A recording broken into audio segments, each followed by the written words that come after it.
Ankleshwar ST ડેપોમાં બે બસ વચ્ચે ટક્કર થઈ હતી. ઉભેલી બસને પાછળથી ટક્કર મારતા ભાગ્યોદય સોસાયટીની દિવાલને ભારે નુકસાન પહોંચ્યું હતું. અંકલેશ્વર એસટી બસ ડેપોમાં બે એસટી બસ વચ્ચે અકસ્માત સર્જાયો હતો. ડેપોમાં ઊભેલી એક એસટી બસને પાછળથી આવતી અન્ય એસટી બસે ટક્કર મારતા અકસ્માત સર્જાયો હતો. આ ટક્કરના કારણે ઊભેલી બસ આગળ ધસીને નજીક આવેલી ભાગ્યોદય સોસાયટીની દિવાલ સાથે અથડાઈ હતી, જેના કારણે દિવાલને વ્યાપક નુકસાન પહોંચ્યું હતું.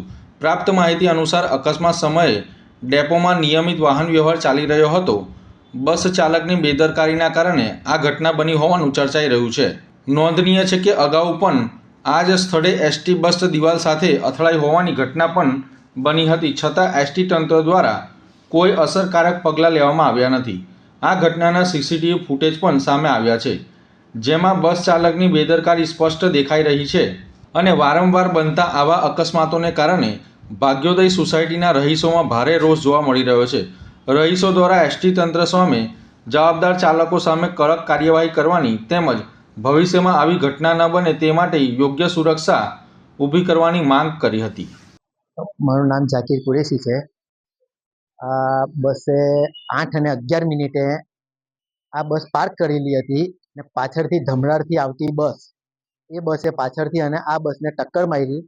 એ ટક્કર માર્યા પછી આ દિવાલમાં આવીને અથડાઈ. જે વિડીયોમાં હું બધું આપીશ, વિડીયો આપીશ આપને, વિડીયોમાં તમે જોઈ શકશો. આ વારંવાર આ વસ્તુ થઈ રહેલી છે. આનાથી પહેલાં પણ થઈ હતી સાહેબ, કે રાત્રે માંડવીની બસ આવી ને આ જ પ્રમાણે ઠોકેલી. ને એનાથી પહેલાં 1 વર્ષ પહેલાં આખી મારી દિવાલ પાડી દીધેલી. ડ્રાઈવર નંબર 279 રાજેન્દ્રસિંહ, એણે મારી આખી દિવાલ પાડી રાખેલી. એની ઉપર કેસ કરેલ છે, જે કોર્ટમાં હમણાં ચાલે છે.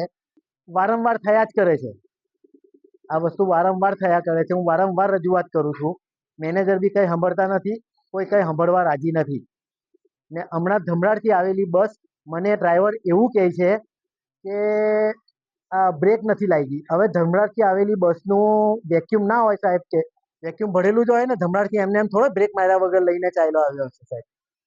તો ધમરાડથી આવેલી બસ એને આ બસને ઠોકી દીધી, દિવાલમાં આવીને આખી અથડાયેલી છે દિવાલ. આ પ્રમાણે વારંવાર નુકસાન કર્યા કરે છે. હવે સાહેબ, અને હું હવે પોલીસ સ્ટેશનમાં જઈને જોઉં શું કહે છે પોલીસ સ્ટેશનમાં વાત કરીને કરીશ સાહેબ.